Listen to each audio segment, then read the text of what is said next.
আউযু বিল্লাহি মিনাশ শাইতানির রাজিম বিসমিল্লাহির রহমানির রহিম।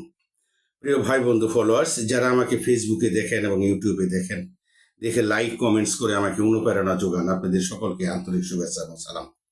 আমি আমার কথা অনুযায়ী আমি চেষ্টা করতেছি যে আমি বলেছিলাম যে পবিত্র কোরআনের শুরু থেকে এবং শেষ পর্যন্ত আপনাদেরকে আমি বাংলা অনুবাদ বলে আপনাদেরকে শোনাবো।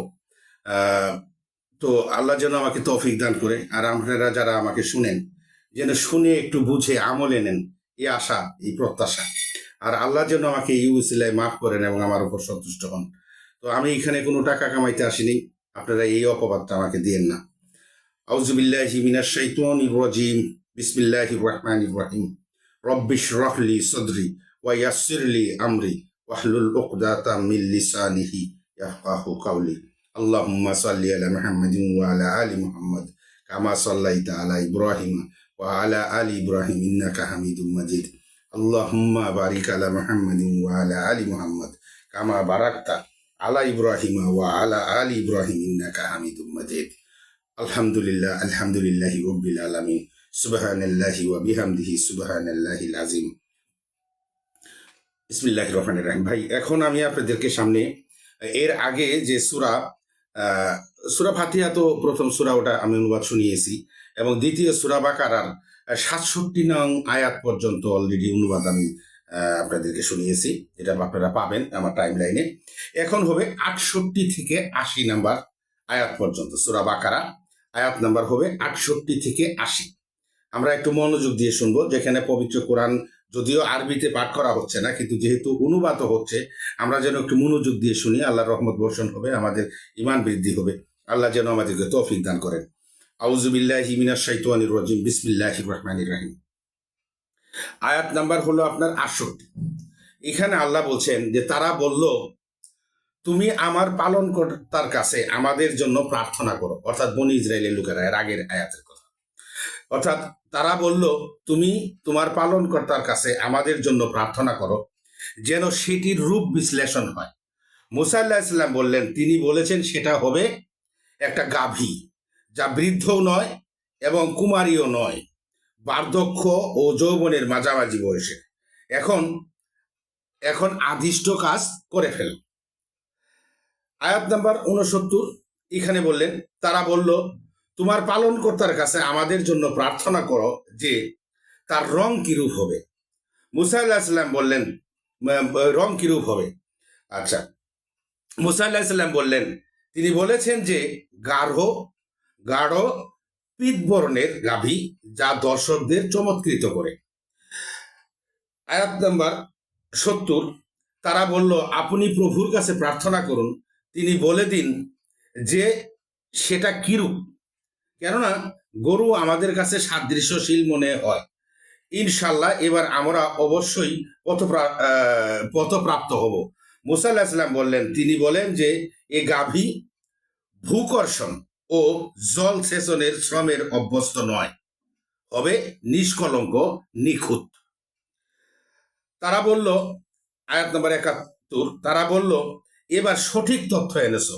অতঃপর তারা সেটা জবাই করলো, অথচ জবাই করবে বলে মনে হচ্ছিল না। তারা বলল, সঠিক তথ্য এনেছো, অতঃপর তারা সেটা জবাই করলো, অথচ জবাই করবে বলে মনে হচ্ছিল না। আচ্ছা, আয়াত নাম্বার ৭২, যখন তারা একজনকে হত্যা করে পরে সে সম্পর্কে একে অপরকে অভিযুক্ত করছিল, যা তোমরা গোপন করছিলে, তা প্রকাশ করে দেয়া ছিল আল্লাহর অভিপ্রায়। আয়াত নাম্বার ৭৩, এরপর আমি বললাম, গরুর একটি খণ্ড দ্বারা মৃতকে আঘাত করো। এভাবে আল্লাহ মৃতকে জীবিত করেন এবং তোমাদেরকে তার নিদর্শন সমূহ প্রদর্শন করেন, যাতে তোমরা চিন্তা করো। অতঃপর এই ঘটনার পরে তোমাদের অন্তর কঠিন হয়ে গেছে, তা পাথরের মতো অথবা তদপেক্ষাও কঠিন। পাথরের মধ্যে এমনও আছে যা থেকে ঝর্ণা প্রবাহিত হয়, এমনও আছে যা বিদীর্ণ হয়, অতঃপর তা থেকে পানি নির্গত হয়, এবং এমনও আছে যা আল্লাহর ভয়ে খসে পড়তে থাকে। আল্লাহ তোমাদের কাজকর্ম সম্পর্কে বেখবর নন। আয়াত নম্বর ৭৪। আয়াত নম্বর ৭৫, হে মুসলমানগণ, তোমরা কি আশা করো যে তারা তোমাদের কথায় ঈমান আনবে? তাদের মধ্যে একদল ছিল যারা আল্লাহর বাণী শ্রবণ করত, অতঃপর বুঝে শুনে তা পরিবর্তন করে দিত এবং তারা তা অবগত ছিল। আয়াত নাম্বার ৭৬। যখন তারা মুসলমানদের সাথে মিলিত হয় তখন বলে আমরা মুসলমান হয়েছি, আর যখন পরস্পরের সাথে নিভৃতে অবস্থান করে তখন বলে পালনকর্তা তোমাদের জন্য যা প্রকাশ করেছে তা কি তাদের কাছে বলে দিচ্ছ? তাহলে যে তারা এ নিয়ে পালনকর্তার সামনে তোমাদেরকে মিথ্যা প্রতিপন্ন করবে, তোমরা কি তা উপলব্ধি করো না? আয়াত নাম্বার ৭৭। তারা কি এতটুকু জানে না যে আল্লাহ সেসব বিষয় পরিজ্ঞাত যা তারা গোপন করে এবং যা প্রকাশ করে? আয়াত নাম্বার ৭৮।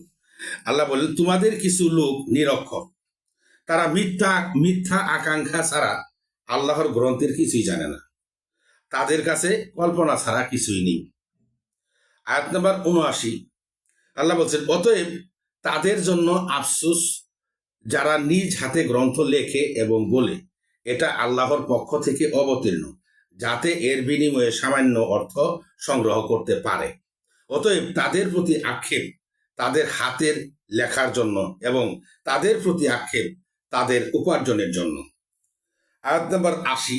এখানে আল্লাহ বলছেন, তারা বলে আগুন আমাদেরকে কখনো স্পর্শ করবে না, কিন্তু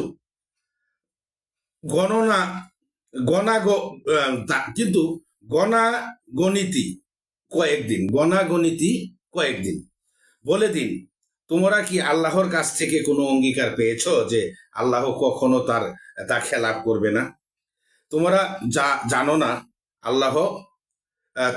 জানো না তা আল্লাহর সাথে জুড়ে দিচ্ছ। তো এই হলো আয়াত ৬৮ থেকে আপনার ৮০ পর্যন্ত।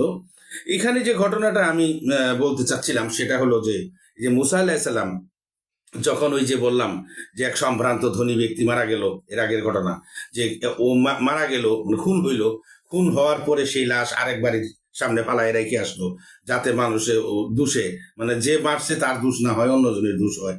তো এইটা নিয়ে যখন বনী ইসরাইলদের কওমের মধ্যে যখন কানাঘুষা চলতেছিল যে কে মারলো, তো তখন যখন মুসা আলাইহিস সালামকে গিয়ে বলল যে হে মুসা, আপনি এক কাজ করেন, আল্লাহর কাছে জিজ্ঞেস করেন যে এটা কাকে খুন করছে।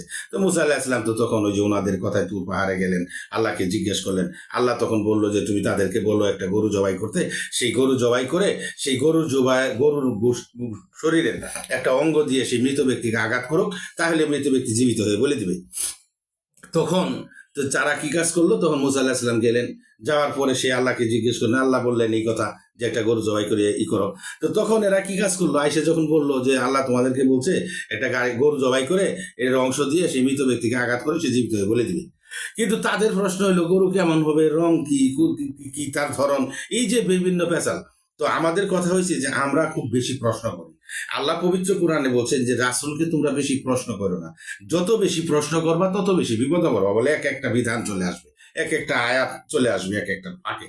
তো অতএব আমরা খুব তর্কপ্রিয়। তো এই যে এখানে এই ঘটনাতে, গরুর এই ঘটনাতে বাকারাতে এইরকমই আসছে।